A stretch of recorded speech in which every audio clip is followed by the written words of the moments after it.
우리에게 주신 하나님의 말씀은 사도행전 5장 27절에서 32절입니다. 사도행전 5장 27절에서 32절 제가 세번역 성서로 봉독해 드립니다. 그들이 사도들을 데려다가 공회의 앞에 세우니 대제사장이 신문하였다. 우리가 그대들에게 그 이름으로 가르치지 말라고 엄중히 명령하였소. 그런데도 그대들은 그대들의 가르침을 온 예루살렘에 퍼뜨렸어. 그대들은 그 사람의 피에 대한 책임을 우리에게 씌우려 하고 있어. 베드로와 사도들이 대답하였다. 사람에게 복종하는 것보다 하나님께 복종하는 것이 마땅합니다. 우리 조상들의 하나님은 여러분이 나무에 달아 죽인 예수를 살리셨습니다. 하나님께서는 이분을 높이시어 자기 오른쪽에 앉히시고 영도자와 구주로 삼으셔서 이스라엘이 회개를 하고 죄 사함을 받게 하셨습니다. 우리는 이 모든 일의 증인이며 하나님께서 자기에게 복종하는 사람들에게 주신 성령도 그러하십니다. 아멘. 할렐루야. 오늘도 주님의 은혜와 평강이 함께 하시기를 간절히 바랍니다. 방금 읽었던 말씀의 중심되는 구절은 29절입니다. 대제사장과 유대 종교 지도자들이 사도들을 데려다가 공의회 앞에 세우고 이제 신문을 하는 과정 중에 사도들이 한 대답 29절만 한번 보실까요? 좀 넘기셔서 29절 한 번 더 넘겨주세요. 한 번 더. 대답을 이렇게 한 거죠. 사람에게 복종하는 것보다 하나님께 복종하는 것이 마땅합니다. 오늘 설교의 제목이기도 한데요. 대제사장과 사도들은 여기 나온 말씀처럼 가르치지도 말고 말하지도 가르치지도 말라 이렇게 엄중히 경고한 바가 있습니다. 4장 18절에 보면 그 예수님에 대해서 사람들에게 설교를 하는 베드로 사도 일행을 불러서 절대로 예수 이름으로는 말하지도 가르치지도 말라 이렇게 명령한 것인데 여기에 대해서 우리는 당신들의 말에 복종하는 것보다 하나님께 복종하겠다 이렇게 말하고 있는 것입니다. 그런데 이 사람들의 협박이 어느 정도의 위험인가 하는 것은 33절을 보면 알 수 있는데 우리가 오늘 읽지 않은 본문인데 33절에 보면 사도들의 이 대답을 들은 사람들이 어떻게 했는가 하면 이 말을 듣고 격분하여 사도들을 죽이려 하였다.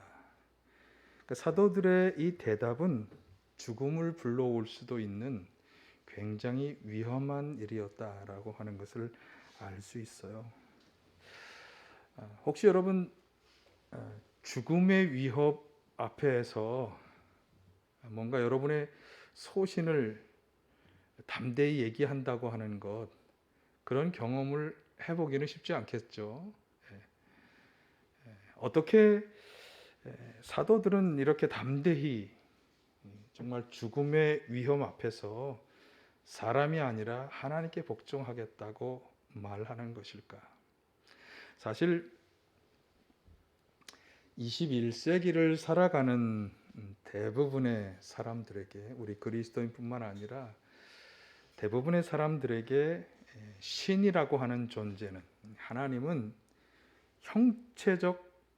실제적 형체가 없는 그래서 참 믿기가 어려운 존재입니다. 그래서 제가 철학 공부를 할 때도 관심을 가진 것이 얼마나 많은 토론이 있었으면 신존재 증명, 선이 존재하느냐 안 하느냐 이런 얼마나 설왕설래 말이 많은지 모릅니다. 학자들 사이에서도 그렇고. 게다가 오늘 우리가 살아가는 이 시대는 물질 만능의 시대이죠. 돈이 최고인 가치의 세상을 우리가 살아가고 있습니다. 그래서 이런 세상의 풍조 속에서 정말 현실의 문제가 아니라 미래를 이야기하고 미래의 소망을 이야기하는 이 신앙에 우리의 삶의 중심을 두기가 참 어려운 것입니다. 당장 현실의 문제가 중요하고 그 현실의 문제를 풀어줄 어떤 실제적인 대책이 중요하지. 참고 견디십시오. 천국의 소망을 가지십시오. 이런 신앙적 권면은 별 힘을 발휘하지 못하는 것이죠. 그래서 겉으로는 부모님이나 가족, 친구, 이웃들과의 관계 때문에 교회에 나오지만 사실 무늬만 그리스도인일 뿐 실제로는 믿지도 못하고 그래서 복종하지 않으면서 살아가고 있는 것입니다. 자, 이런 속에서 오늘 본문의 사도들의 모습은 다시 한번 우리들에게 더 깊이 생각해 보아야 할 것을 요청하고 있습니다. 어떻게 이렇게 죽음의 위험 앞에서 사람이 아니라 하나님께 복종하겠다고 말할 수 있는 걸까? 그렇게 말할 수 있는 이유가 무엇일까? 자, 오늘은 이 점을 한번 같이 생각해 보겠습니다. 그래서 굉장히 중요한 말씀이죠. 한번 잘 귀담아서 들어주시기를 바랍니다. 오늘 본문의 이 이야기의 발단은 3장부터 시작이 됩니다. 그래서 이 이야기는 3장, 4장, 5장에 걸친 굉장히 긴 이야기입니다. 그만큼 중요하다고 하는 것을 말씀해 주었죠. 사도들은 기도하러 성전에 올라가다가 아름다운 문이라고 하는 이름이 있는 성전 문 앞에서 나면서부터 걷지 못하던 사람이 구걸하는 모습을 보다가 그 사람을 치료해 주었습니다. 사람들이 매일 보던 그 사람이 치료된 것을 보면서 도대체 무슨 일이 일어난 거냐 몰려들기 시작했고 그 몰려든 사람 앞에서 베드로 사도가 이렇게 설교했어요. 11절 이하를 보면 이 기적은 자신들의 능력이나 경건으로 행한 것이 아니고 유대인 당신들이 십자가에 못 박아 죽이신 분, 그렇지만 생명의 근원이 되시며 하나님께서 다시 살려주신 예수님, 그분의 이름으로 행한 것이다. 자기들이 그 일의 증인이다. 이렇게 설교를 행한 것입니다. 자, 그 설교문 중에 한번 16절을 다시 한번 보실까요? 3장 16절. 자, 같이 봅니다. 바로 이 예수의 이름이 여러분이 지금 보고 있고 잘 알고 있는 이 사람을 낫게 하였으니 이것은 그의 이름을 믿는 믿음을 힘입어서 된 것입니다. 예수로 말미암은 그 믿음이 이 사람을 여러분 앞에서 이렇게 완전히 성하게 한 것입니다. 아멘. 예수 이름 그리고 그것을 믿는 믿음을 힘입어서 이렇게 고침을 받은 것이다. 근데 이 설교에 대해서 제사장과 또 성전 경비대장, 사두개인 등이 몰려왔어요. 사람들이 많이 모여든 사람들 앞에서 설교하는 이것이 굉장히 못마땅하게 여겨진 거예요. 그래서 그들을 잡아서 감옥에 가두고 그 다음 날 신문을 행하였는데 도대체 무슨 권세, 누구의 이름으로 이 일을 하는 거냐? 그렇게 신문했을 때 사도들이 또 담대히 이렇게 대답했습니다. 4장 8절에서 12절 제가 봉독해 드릴게요. 그때 베드로가 성령이 충만하여 그들에게 말하였다. 백성의 지도자들과 장로 여러분, 우리가 오늘 신문을 받는 것이 병자에게 행한 착한 일과 또 그가 누구의 힘으로 낫게 되었느냐 하는 문제 때문이라면 여러분 모두와 모든 이스라엘 백성은 이것을 알아야 합니다. 이 사람이 성한 몸으로 여러분 앞에 서게 된 것은 여러분이 십자가에 못 박아 죽였으나 하나님이 죽은 사람들 가운데서 살리신 나사렛 예수 그리스도의 이름으로 된 것, 힘입어서 된 것입니다. 이 예수는 너희들 집 짓는 사람들에게는 버림받은 돌이지만 집 모퉁이의 머릿돌이 되신 분입니다. 이 예수밖에는 다른 아무에게도 구원은 없습니다. 사람들에게 주신 이 이름 가운데 우리가 의지하여 구원을 얻어야 할 이름은 하늘 아래 이 이름밖에 다른 이름이 없습니다. 아멘. 예. 그러니까 이렇게 나면서부터 걷지 못하는 질병을 가졌던 이 사람이 이렇게 온전하게 되도록 고침을 받은 것은 예수의 이름을 힘입은 것이다. 그렇기 때문에 그 예수에게만 구원이 있다. 예수 이름밖에 우리가 의지하여 구원을 얻어야 할 다른 이름은 하늘 아래 아무것도 없다. 이렇게 사도들은 담대히 말씀하는 거예요. 이 말씀을 들은 유대 종교 지도자들은 아마 당장이라도 좀 이 말을 하지 못하도록 어떻게 해야 될 터인데, 분명히 병을 고침받은 사람이 옆에 있었기 때문에 더 이상 아무 말도 하지 않고 앞에서 제가 읽었던 4장 18절의 말씀, 예수의 이름으로는 말하지도 가르치도 말라, 이렇게 경고를 한 것이. 근데 그 경고에 대해서 사도들이 또 이렇게 대답을 했어요. 19, 20절. 자, 같이 한번 보실까요? 하나님의 말씀을 듣는 것보다 당신들의 말을 듣는 것이 하나님 보시기에 옳은 일인가 판단해 보십시오. 우리는 보고 들은 것을 말하지 않을 수 없습니다. 예. 정말 하나님이 보시기에 옳은 일, 자신들은 그것을 할 수밖에 없다. 근데 그것은 뭐냐? 예수님이야말로 우리를 구원하실 수 있는 유일한 분이시다라고 하는 것을 사도들은 담대히 바로 이것을 전하는, 증거하는 것이야말로 옳은 일이다, 이렇게 이야기하고 있는 거죠. 오늘 본문의 내용은 바로 이 대답의 연장선상에 있습니다. 그러니까 계속해서 위협을 가하고 심지어 죽음으로 몰아넣고자 하는 사람들 앞에서 이 사도들은 담대히 당신들이 아니라 우리는 하나님만을 선택하겠고 그리고 하나님에게 복종하겠다, 하나님이 보시기에 옳은 일을 하겠다, 이렇게 말하고 있는 것입니다. 자, 이러한 사도들의 대답 속에서 우리가 먼저 분명히 보아야 할 것은 그분들이 가지고 있는 이 대답이 어디에서 비롯된 것이냐, 어디에서? 그분들의 믿음에서 비롯되고 있다라고 하는 사실, 사도들의 믿음, 이것을 보아야 합니다. 지금 제가 3장 16절, 4장 8절 이하의 사도들이 자신들을 신문하는 사람들 앞에서 했던 얘기를 좀 핵심적인 것만 미리 말씀을 드렸지만, 이 말씀들 속에 우리가 중점적으로 볼 수 있는 것, 사도들이 정말 강조하는 내용은 바로 믿음입니다. 믿음. 예수라고 하는 이분은 하나님이 보내신 분이시다. 그리고 그분을 의지하여서만 우리는 하나님의 구원을 받을 수 있다. 예, 이 확신, 이 믿음 때문에 사도들은 지금 담대히 하나님을 선택하고 그분에게 복종하겠다, 이렇게 말하고 있는 것입니다. 이 말을 다시 그 깊은 내용을 들어가 보면 이런 것입니다. 사도들은 무엇을 깨닫고 있는가 하면 자신들은 구원을 받을 수밖에 없는 처지에 있고, 예수님을 통해 그 구원을 받지 못한다면 하나님의 심판과 그분이 예정해 놓은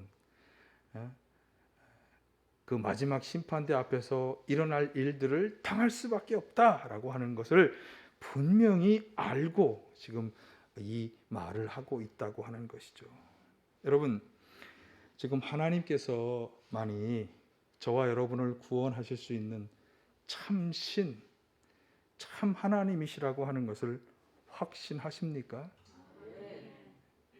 하나님께서 예수 그리스도를 통해서 우리를 최후 심판으로부터 건져주시고 영원한 생명의 삶을 주실 것이다 라고 하는 이 복음의 진리를 확신하십니까? 이 분명한 복음의 진리를 확신하는 믿음을 가지시기를 바라요. 그래야 오늘 본문의 사도들처럼 위협을 가하는, 죽일 수도 있는 그 사람들이 아니라 하나님의 말에 복종하겠다고 하는 선택을 할 수 있는 것입니다. 이 사도들의 믿음과 관련해서 사람이 아니라 하나님을 선택하는 이 사도들의 믿음과 관련해서 사람을 신뢰할 거냐 하나님을 신뢰할 거냐 이걸 비교해서 잘 말씀한 시편 9절이 있어요. 시편 146편 3절에서 9절 좀 길지만 같이 한번 보시면서 뭐라고 말씀하는지 한번 잘 들어보시길 바랍니다.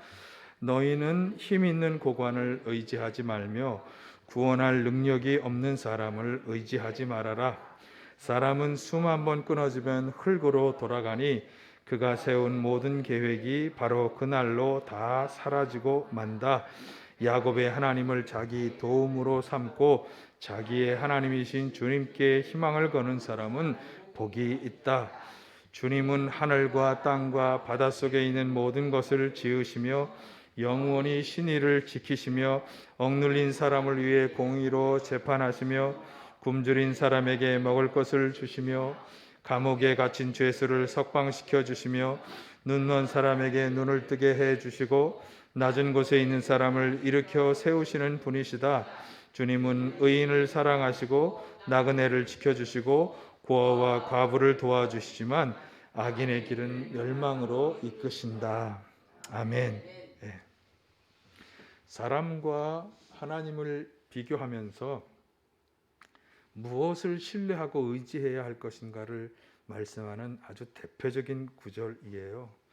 사람은 어떤 존재라고 이야기하는 것입니까? 숨 한 번 끊어지면 흙으로 돌아가야 하는 연약한 존재. 거기에 비해서 하나님은 어떤 분이에요? 하늘과 땅 모든 만물을 다 지으시고 영원히 신의를 지키시고 연약한 자들을 보살펴 주시는 그런 능력의 하나님이시다. 연약한 인간과 비교할 수 없는 그런 존재시라고 하는 거죠. 우리가 믿고 의지할 대상은 누구라는 거죠? 하나님뿐이시라고 하는 말씀입니다. 여러분, 사실 그렇지 않습니까? 이 땅에 영원히 살아갈 수 있는 사람이 누가 있겠습니까?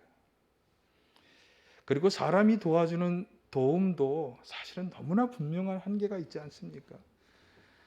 여러분, 숨 한 번 끊어지면 흙으로 가야 할 사람이 아니라 영원히 신의를 지키고 모든 만물을 창조하신 하나님만을 믿고 의지하며 나아가는 그런 우리 모두가 다 되시기를 간절히 축원합니다. 그렇게 하나님을 믿는다면 두 번째로 생각해 보는 것이 복종입니다. 복종. 순종보다 복종은 훨씬 더 강력한 단어인 것 같아요. 자, 한번 29절에서 32절을 다시 한번 같이 보겠습니다. 사람에게 복종하는 것보다 하나님께 복종하는 것이 마땅합니다. 우리 조상들의 하나님은 여러분이 나무에 달아 죽인 예수를 살리셨습니다. 하나님께서는 이분을 높이시어 자기 오른쪽에 앉히시고 영도자와 구주로 삼으셔서 이스라엘이 회개하고 죄사함을 받게 하셨습니다. 우리는 이 모든 일의 증인이며 하나님께서 자기에게 복종하는 사람들에게 주신 성령도 그러하십니다. 아멘.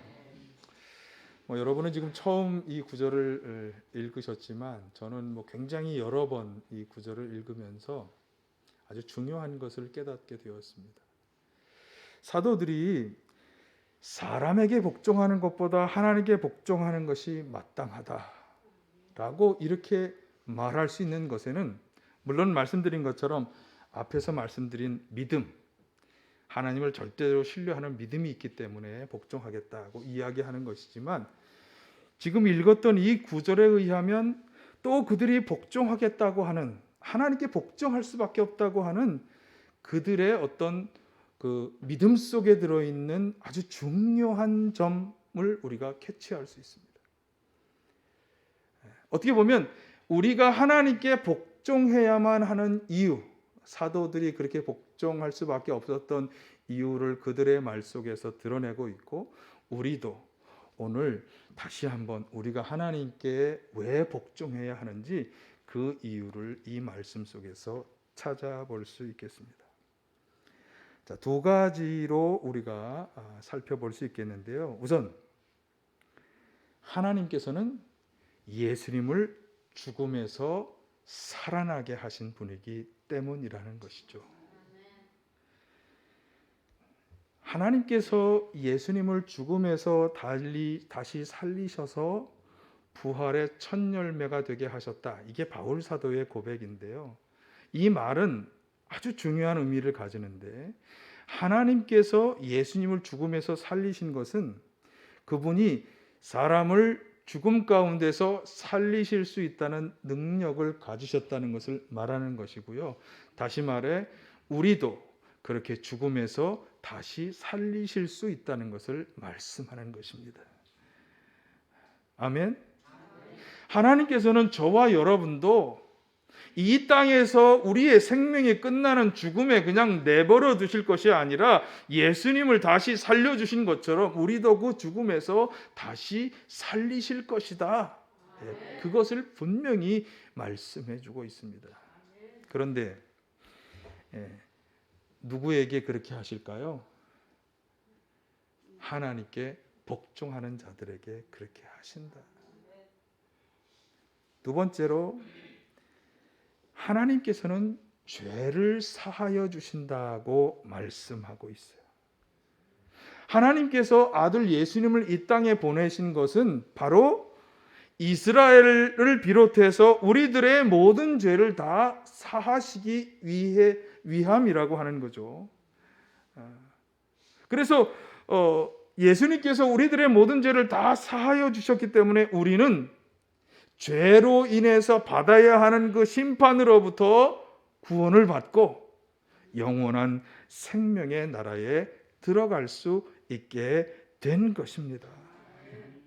그래서 하나님께서 죄를 사하여 주시는 분이라고 하는 이 사실로 인해서 우리가 그 하나님의 죄사함과 구원의 은혜를 받아야 하잖아요. 받게 되시길 간절히 축원합니다. 근데 그 은혜를 받기 위해서 어떻게 해야 하느냐? 하나님께 복종하는 것이 마땅하다. 그러니까 예수님처럼 죽음을 이기는 부활에 참여하기를 원한다면, 지은 모든 죄를 다 용서받고 하나님의 자녀로 인정받고 그래서 하나님께서 주시는 영원한 생명의 삶에 들어가기를 원한다면, 그렇다면 우리는 하나님께 복종하는 삶을 살아야 한다. 아멘이십니까? 네. 그러면 우리는 어떻게 하나님께 복종할 수 있을까요?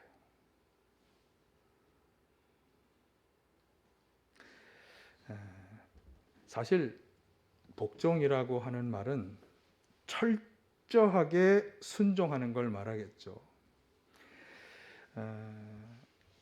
하나님께 복종한다고 하는 건 어떻게 보면 아주 중요한 부분이지만 좀 막연한 이야기일 수 있어요. 그런데 하나님의 무엇에 복종할 거냐?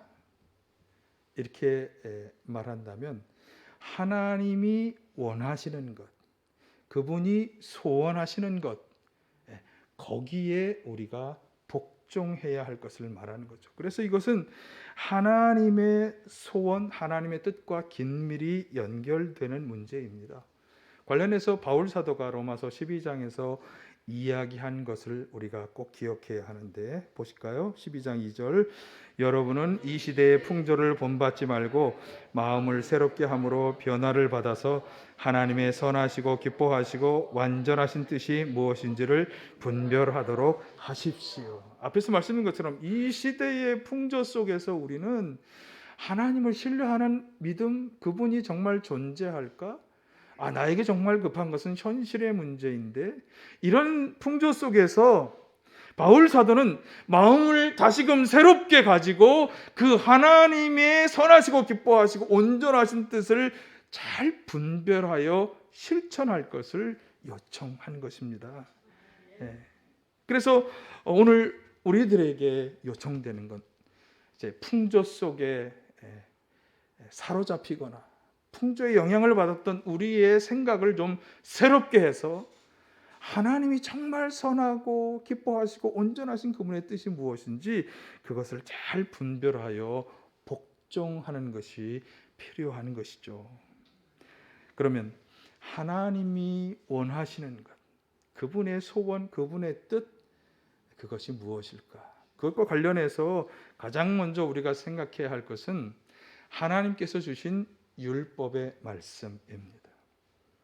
하나님께서는 사람들로 하여금 하나님의 백성답게 살게 하시기 위해서 이 율법의 말씀을 주셨어요. 그래서 최초의 하나님의 백성이었던 이스라엘 백성들이 이 율법을 받은 거죠. 그래서 이 율법을 지키면서 살아라. 이게 내가 너희들에게 원하는 것이야. 이렇게 말씀하신 거예요.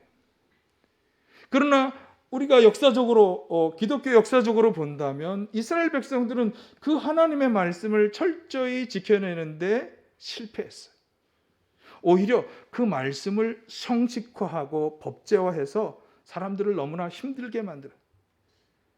사소한 것 하나까지도 이렇게 해야 된다, 이렇게 해서는 안 된다 하면서 사람들이 너무나 많은 규제 때문에 살아가기가 오히려 힘들어졌어요.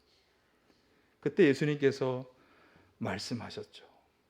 자기에게 어느 계명, 어느 율법이 가장 중요한 계명이냐라고 율법 가운데 어느 계명이 가장 중요하냐라고 질문하는 율법 교사에게 예수님 이렇게 말씀하셨습니다. 마태복음 22장 37에서 40절 함께 봉독합니다.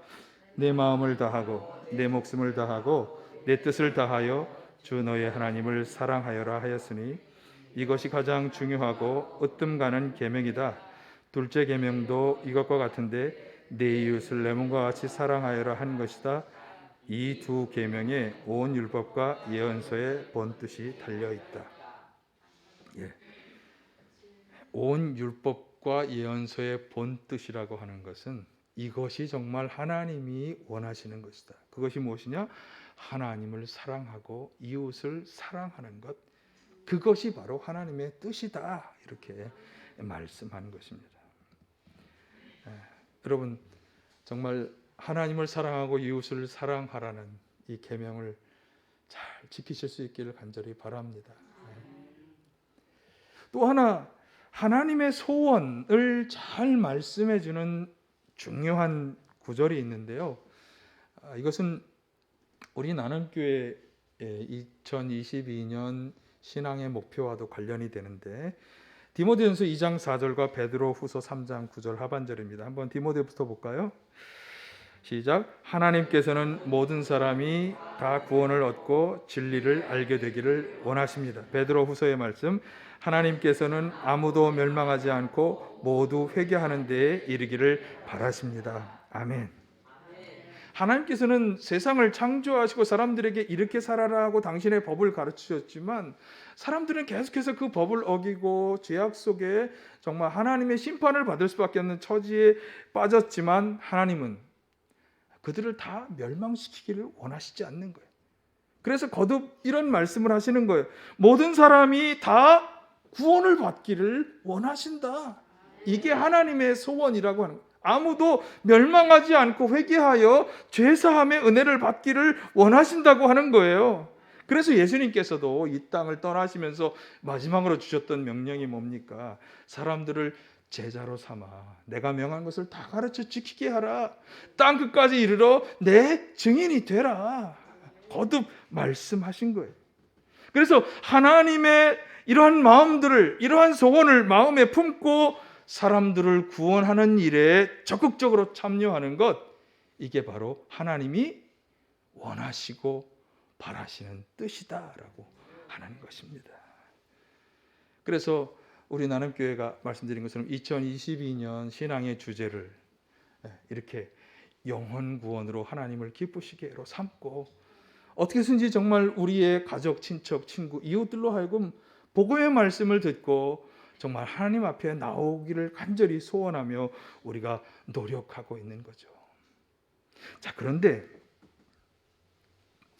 사실은 하나님의 뜻이 그 율법을 통해서 혹은 사람들을 구원하고자 하는 이런 소원 속에 드러나 있지만, 성경이라고 하는 것 자체가 하나님의 말씀이에요. 그분은 이 말씀 속에 당신의 계획과 섭리를 다 밝혀주셨기 때문에 우리는 하나님께서 정말 우리들에게 원하는 것이 무엇인가를 이 성경 말씀을 통해 알 수 있죠.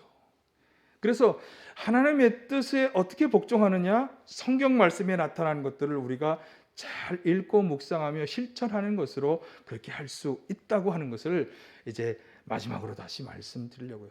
그래서 우리가 오늘 아까 제가 광고 시간에도 말씀을 드렸습니다만, 매일 성경으로 우리가 열심히 성경을 읽고 묵상하고 실천하자고 하는 이유가 바로 여기에 있는 것입니다. 성경은 하나님의 뜻과 섭리와 계획을 잘 드러내주고 있기 때문에 이 성경을 통해서 우리가 하나님의 선하시고 기뻐하시고 온전하신 뜻을 잘 분별하여 행할 수 있게 될 수 있는 것이죠. 여러분, 지난주에 룻기서 읽으셨죠? 룻기서 읽으시면서 어떤 생각들을 하셨어요? 룻이 어머니를 붙잡고자 하는 그 룻의 마음, 또 보아스를 통해서 룻 가정을 또 구원해내시려고 하는 하나님의 섭리, 그 속에 하나님이 어떻게 역사하시고 무엇을 원하시는지를 우리가 깨달을 수 있잖아요. 바로 그런 것이죠. 그렇게 말씀을 읽고 잘 깨닫고 실천하는 것, 이게 바로 하나님께 복종하는 일이다. 여러분, 그렇게 할 수 있기를 간절히 바랍니다. 그런데 성경을 계속 읽어가면서 하나님은 그렇게 명령하고 말씀만 하시고 그냥 내버려 두고 방치하시느냐, 그렇게 하시는 분이 아닌 것을 성경은 또 우리에게 또한 말씀해 주더라고요. 하나님은 당신의 말씀을 지켜 순종하는 자들에게 축복해 주신다는 약속도 굉장히 많이 주셨어요. 어떻게 보면 성경 말씀은요, 이 두 가지, 우선은 하나님께서 축복해 주신다고 하는 말씀들이 굉장히 많이 나와 있고, 그 축복에는 각각 이렇게 하면이라고 하는 축복의 조건들이 또한 계속 말씀되고 있는 것을 우리가 볼 수 있어요. 그런데 그 축복의 조건이라는 게 뭐냐면, 그게 바로 하나님의 뜻을 행하는 거예요. 대표적인 예로 믿음의 조상 아브라함을 들 수가 있어요. 하나님은 아브라함에게 너의 고향과 친척과 아버지 집을 떠나서 내가 지시할 땅으로 가라, 믿음으로 나아갈 것을 요청하셨죠. 그러면서 하신 말씀이, 그러면 내가 너를 복주겠다. 한번 보실까요? 창세기 12장 1절에 3절 시작. 주님께서 아브라함에게 말씀하셨다. 너는 내가 살고 있는 땅과 내가 난 곳과 너의 아버지 집을 떠나서 내가 보여주는 땅으로 가거라. 내가 너로 큰 민족이 되게 하고 너에게 복을 주어서 내가 크게 이름을 떨치게 하겠다. 너는 복의 근원이 될 것이다. 너를 축복하는 사람에게는 내가 복을 베풀고 너를 저주하는 사람에게는 내가 저주를 내릴 것이다. 땅에 사는 모든 민족이 너로 말미암아 복을 받을 것이다. 아멘. 그러니까 하나님께서는 축복해 주실 것을 작정하셔서 그를 부르신 거예요. 그리고 고향과 친척과 아버지 집을 떠나서 믿음으로 나아갈 것을 요청하셨죠. 왜 떠나라고 하셨고 왜 가라고 하셨을까? 이건 또 굉장히 많은 말씀이 있기 때문에 다 생략한다면, 중요한 것은 하나님의 축복이 성경에는 약속되어져 있다. 하나님의 말씀에 순종하는 들에게 그 축복들이 약속되어져 있다고 하는 것이고요. 앞에서 말씀드린 율법, 하나님께서 백성들에게 율법을 주실 때에도 그 말씀을 잘 지켜 행한다면 복을 주시겠다고 약속하셨어요. 자, 6장 신명기 6장 2, 3절 한번 같이 보실까요? 시작. 당신들이 주 당신들의 하나님을 경외하며 내가 당신들에게 명한 모든 주님의 규례와 법도를 잘 지키면 당신들과 당신들 자손이 오래오래 잘 살 것입니다. 그러니 이스라엘 자손 여러분, 이 모든 말을 듣고 성심껏 지키면 주 당신들 조상의 하나님이 당신들에게 약속하신 대로 젖과 꿀이 흐르는 땅에서 당신들이 잘되고 번성할 것입니다. 아멘. 여러분의 자손이 대대로 잘 살고 번성하는 복을 받기 원하시죠? 그걸 싫어하는 사람은 아무도 없어요. 그런데 하나님은 그런 복을 주신다고 약속하신 거고, 누구에게? 하나님의 뜻을 잘 준행하며 살아가는 사람들에게. 그러니까 하나님께 복종하며 살아가는 게 얼마나 중요한 줄 알 수 있겠죠. 그냥 복종해라, 복종만 해, 우리가 흔히 생각하는 갑을의 관계에서 갑이 을에게 하듯이 철저히 그렇게만 해, 이렇게만 말씀하시는 분이 아니라 그렇게 하는 것이 다 무엇을 위한? 축복해 주시기 위한 하나님의 방법이었던 거예요. 그래서 이런 하나님의 약속들을 신뢰한다면, 이 하나님의 약속들이 전해주는 이 성경 말씀이 하나님께서 주신 말씀이라고 하는 것을 신뢰한다면, 우리는 이 말씀들을 믿고 순종하며 나아가는 것이 너무나 마땅하고 당연한 일인 것입니다. 그런데 앞에서 말씀드린 것처럼 정말 우리는 그렇게 하나님께 복종하며 살아가고 있는가? 어떻습니까? 이 질문 앞에서 우리는 주저하게 됩니다. 왜냐하면 여전히 정말 하나님께 내가 복종하며 살아가고 있다고 자신 있게 말할 수 없는 부족함들이 우리에게 있기 때문이죠. 그리고 그 이유는 너무나 분명합니다. 절대적으로 믿고 신뢰하는 믿음에도 부족함이 있기 때문이에요. 예수님께서 풍랑이 있는 바다에 예수님과 제자들이 같이 있었잖아요. 아마 너무나 노곤하셨나 봐요. 예수님이 한편에서 이렇게 배고 주무시고 계실 때 갑자기 바다의 풍랑이 크게 일어나서 배가 막 뒤집힐 지경이 되었어요.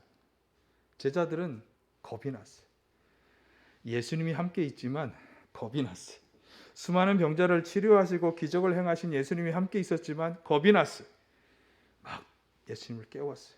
좀 살려주세요. 그때 예수님이 뭐라고 말씀하셨습니까? 뭐라고? 왜 두려워하느냐? 믿음이 적은 자들아. 여러분, 항상 문제가 되는 것은 믿음의 문제입니다. 예수님은 그렇게 제자들을 꾸짖고 나서 어떻게 하셨어요? 바람과 바다를 잠잠케 하셨다. 제자들이 그렇게 예수님께 나 살려달라고 부르짖지 않아도 사실 예수님께서 함께 계신 것만으로도 그 바다는 더 이상 그들을 삼킬 수 없는 거예요. 왜? 예수님이 함께 하시기 때문에. 이게 저와 여러분들이 가져야 할 믿음. 하나님이 우리와 함께 하시기 때문에 비록 바다에 풍랑이 일고 뭔가 좀 우리가 볼 때 극복할 수 없는 어려움이 다가온 것 같아도 결국은 어떻게 하실 것이다? 잠잠하게 하신다. 잠잠하게 하신다. 여러분, 그런 점에서 오늘 본문 말씀을 다시 한번 귀담아 들으시기를 바라고요. 믿음에 믿음을 더하시길 바라요. 정말 복종할 수 있는 믿음을 가질 수 있길 바라요. 자, 성경은 오늘 분명히 말씀합니다. 사도들을 통해서 우리에게 말씀해 줍니다. 죽음을 이기는 부활은 반드시 있다.